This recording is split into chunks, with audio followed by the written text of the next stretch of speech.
2019 Lok Sabha elections will be held in 7 phases starting on April 11th.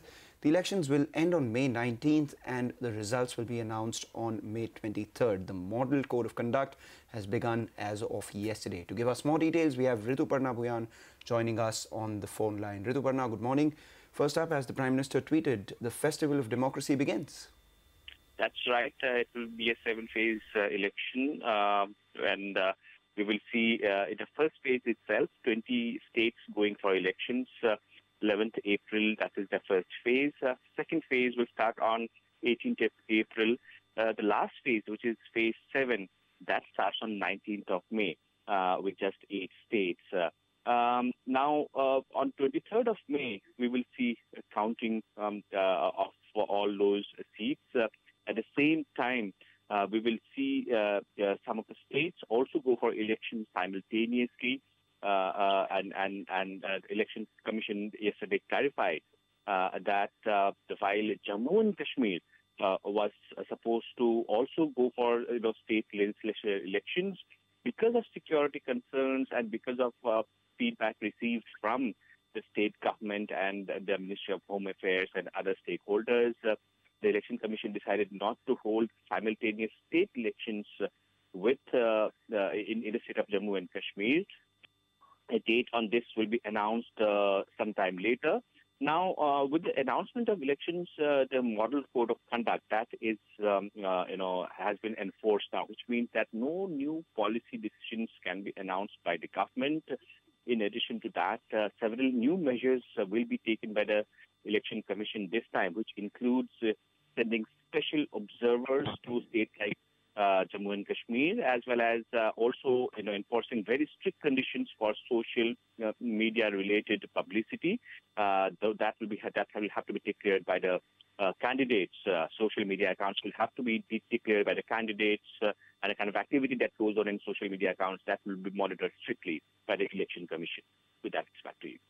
All right, Rituparna, thanks a lot for joining us and giving us all those details. And as Rituparna was mentioning, the Chief Election Commissioner also announced a slew of reforms in the electoral voting pattern mechanism and also made some important announcements concerning security concerns in Jammu and Kashmir. Let's hear him out. There are approximately 10 lakh polling stations this year as compared to 9 lakh in 2014. The Commission has specified elaborate standard operating procedures for EVMs and VVPATs, including FLC, mock poll, 2-stage randomization, mandatory VVPAT slip count in 1 randomly selected polling station per assembly segment. There are very stringent security and administrative protocols related to the machines, including their storage movement, usage, as well as handling reserve and VVPATs. In fact, after these 4 or 5 anecdotal incidents of the last 5 poll-gone states, new, fresh SOPs have been issued for making the last-mile transportation, even of the reserve EVMs, very, very stringent and rigid, including the putting of monitoring by GPS, etc.